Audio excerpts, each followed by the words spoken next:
Assalamualaikum warahmatullahi wabarakatuh. Dalam kesempatan kali ini, kami akan membawakan materi dengan judul Silabus Pembelajaran. Sebelumnya, perkenalkan kami dari kelompok 2 dengan anggota yang pertama Nisa Werunajah, yang kedua Putri Laisya Abdurrahim, yang ketiga Nida Sofia, dan yang keempat Dea Amanda. Silabus adalah rencana pembelajaran pada suatu atau kelompok mata pelajaran dengan tema tertentu yang mencakup standar kompetensi, kompetensi dasar, materi pokok, kegiatan pembelajaran, indikator pencapaian kompetensi untuk penilaian, alokasi waktu, dan sumber belajar, menurut Gunandar.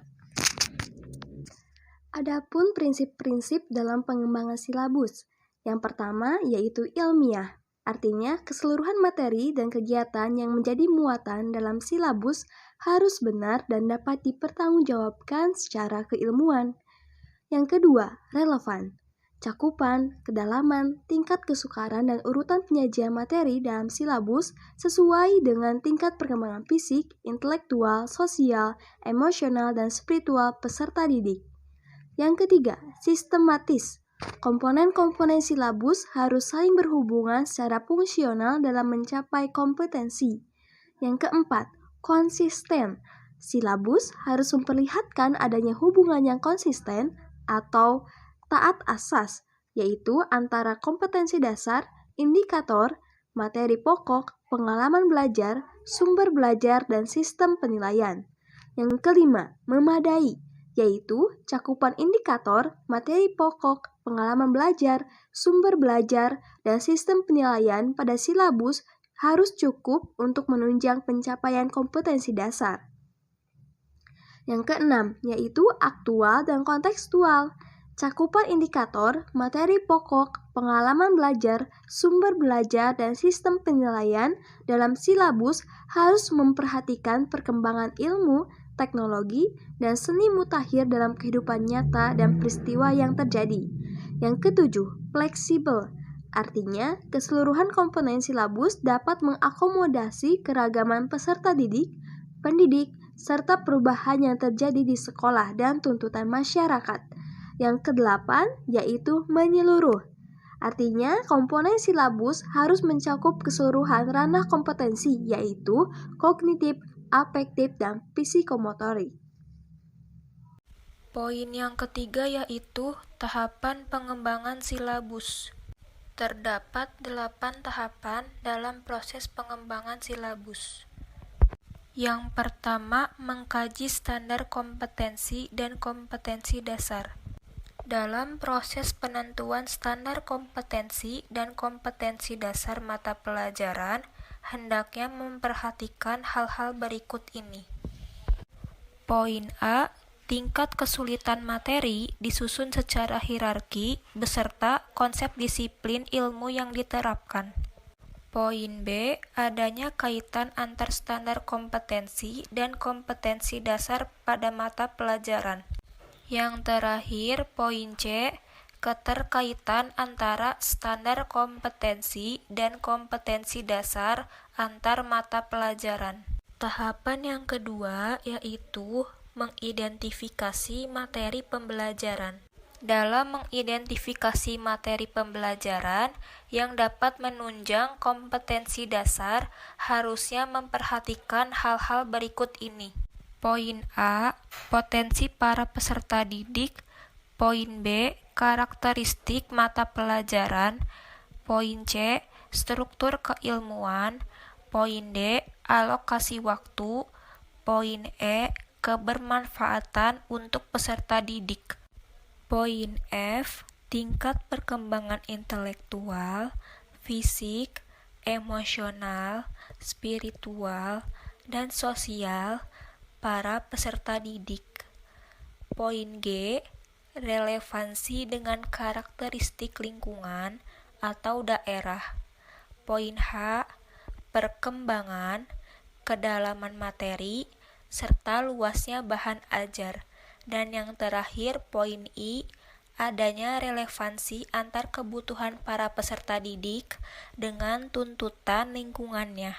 Tahapan yang ketiga yaitu pemetaan kompetensi.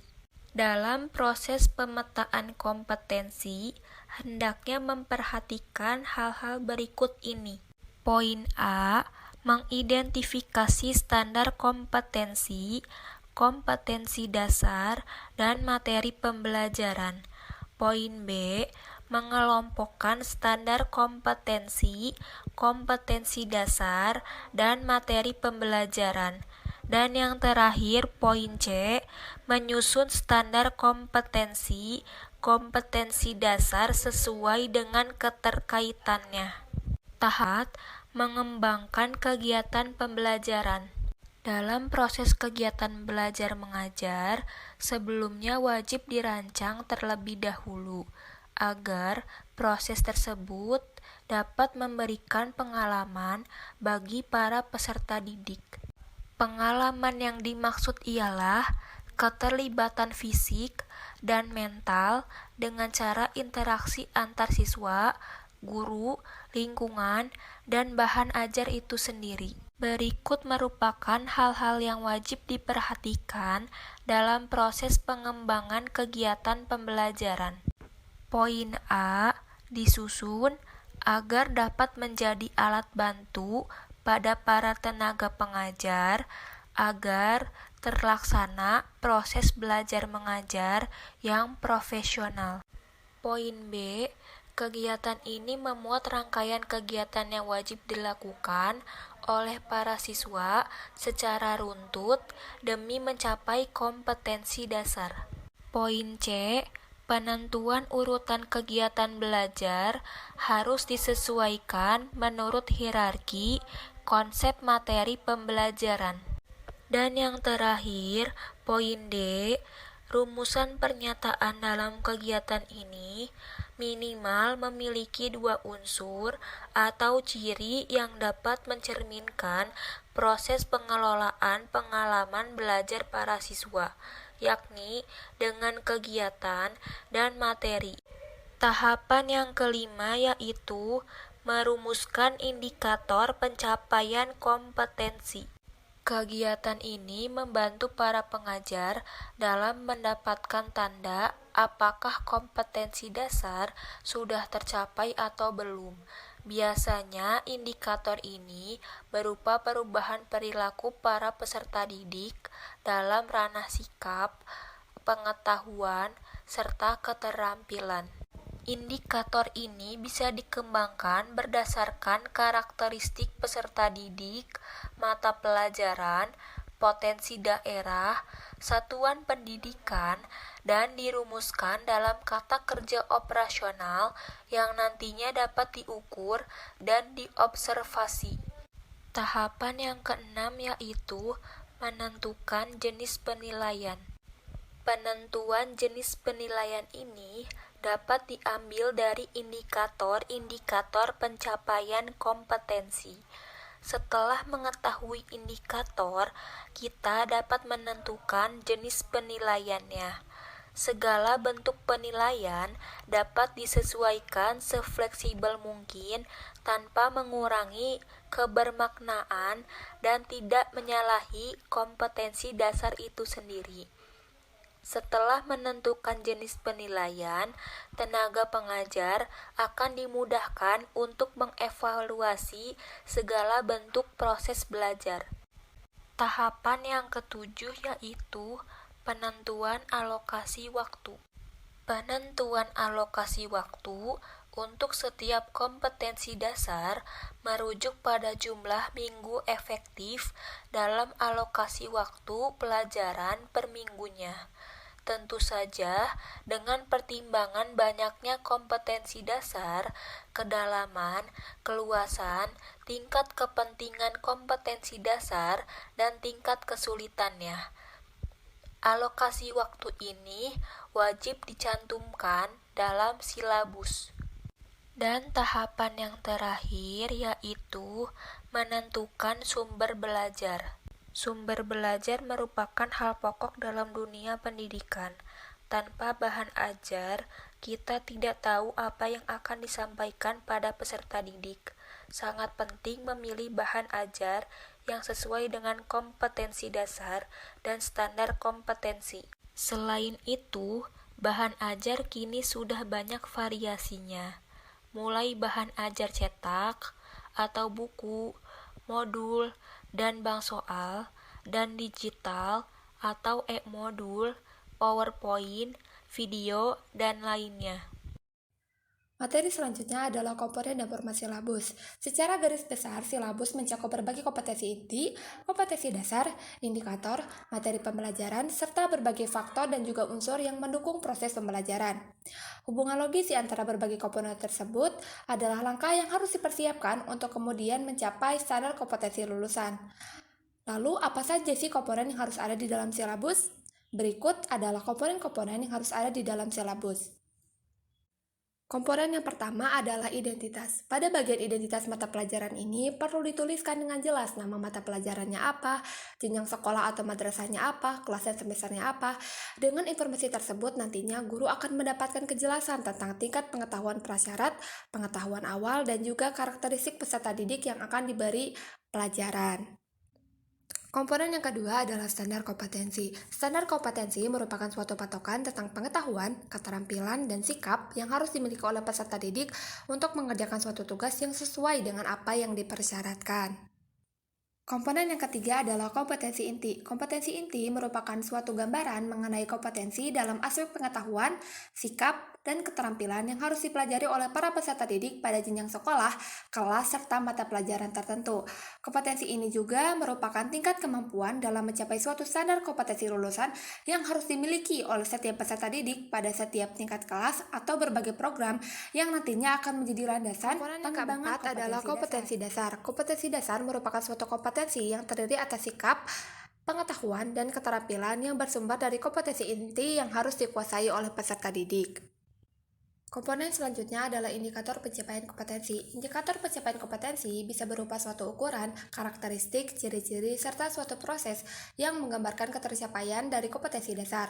Indikator ini kemudian dirumuskan dengan menggunakan kata kerja operasional yang dapat diukur juga dengan mengidentifikasi, menyimpulkan, mempraktikkan, menghitung, membedakan, menceritakan, mendeskripsikan, serta mendemonstrasikan. Komponen yang keenam adalah materi pokok. Materi pokok merupakan suatu gambaran mengenai kompetensi utama yang dikelompokkan dalam aspek afektif, kognitif, dan juga psikomotor untuk mencapai hard skill, soft skill, tujuan pembelajaran, dan juga tuntutan zaman yang ada. Lalu komponen yang ketujuh adalah kegiatan pembelajaran. Kegiatan pembelajaran memuat rangkaian kegiatan yang harus dilakukan oleh peserta didik secara berurutan untuk mencapai kompetensi dasar. Kegiatan pembelajaran dirancang untuk memberikan pengalaman belajar yang melibatkan proses mental dan juga fisik melalui interaksi antara peserta didik dengan pendidik, peserta didik dengan lingkungan, peserta didik dan sumber belajar lainnya dalam rangka pencapaian kompetensi. Komponen yang kedelapan adalah penilaian. Penilaian ini di dalamnya berisikan teknik, jenis, bentuk, dan juga instrumen dari penilaian itu sendiri. Penilaian sejatinya adalah kriteria mengenai mekanisme, prosedur, dan juga instrumen penilaian hasil belajar peserta didik. Lalu komponen yang selanjutnya adalah alokasi waktu. Alokasi waktu yang dicatatkan dalam silabus merupakan suatu perkiraan waktu rata untuk menguasai kompetensi dasar yang dibutuhkan oleh peserta didik yang beragam. Lalu komponen yang terakhir adalah sumber atau bahan atau alat. Sumber belajar adalah rujukan, objek, dan atau bahan yang digunakan untuk kegiatan pembelajaran yang biasanya berupa media cetak dan elektronik, narasumber, lingkungan fisik, alam, sosial, dan juga budaya. Penentuan sumber belajar ini didasarkan pada standar kompetensi dan kompetensi dasar serta materi ataupun pokok pembelajaran, kegiatan pembelajaran, dan juga indikator pencapaian kompetensi. Materi selanjutnya adalah tentang format silabus. Sejatinya, seorang guru dapat mengembangkan sendiri silabus sesuai dengan kebutuhan dan juga kondisi di satuan pendidikannya masing-masing. Sehingga tidak heran jika guru memiliki kewenangan penuh untuk menambah atau mengurangi silabus sesuai dengan apa yang diinginkannya. Akan tetapi, dalam pelaksanaannya harus tetap berpedoman pada kurikulum yang berlaku dan prinsip pengembangannya. Berikut adalah contoh format pengembangan silabus mata pelajaran pada kurikulum 2013. Di dalamnya berisikan komponen-komponen yang tadi sudah dijelaskan, namun ada sedikit perbedaan silabus pada kurikulum Merdeka Belajar yang akan diluncurkan ataupun yang sudah mulai diluncurkan di tahun ini. Perbedaan silabus di kurikulum 2013 dengan silabus yang ada di kurikulum Merdeka adalah terletak pada beberapa istilah baru yang muncul, yaitu salah satunya adalah CP atau capaian pembelajaran dan juga ada ATP atau alur tujuan pembelajaran. ATP ini sejatinya disebut-sebut merupakan pengganti ataupun kata lain dari silabus. Karena ATP merupakan rangkaian tujuan pembelajaran yang tersusun secara logis dan juga sistematis, yang di dalamnya berisikan urutan pembelajaran sejak awal hingga akhir fase pembelajaran. Sehingga ATP ini secara tidak langsung memiliki fungsi yang sama dengan silabus jika di kurikulum 2013, karena sama-sama sebagai acuan perencanaan pembelajaran. Sedangkan capaian pembelajaran merupakan pengganti kompetensi inti dan juga kompetensi dasar dalam kurikulum 2013. Dalam penulisan format capaian pembelajaran, tidak ada lagi pemisahan antara segi pengetahuan, keterampilan, dan juga sikap, seperti dalam kompetensi dasar dan kompetensi inti, tetapi penggabungan dan pengintegrasian dalam satu paragraf utuh. Capaian pembelajaran disusun berdasarkan fase usia siswa. Untuk siswa sekolah dasar sendiri, terdapat ataupun dibagi menjadi 3 fase. Yang pertama ada fase A atau siswa kelas 1 dan kelas 2, fase B siswa kelas 3 dan kelas 4, fase C siswa kelas 5 dan juga kelas 6. Berikut adalah contoh format alur tujuan pembelajaran atau silabus di kurikulum Merdeka.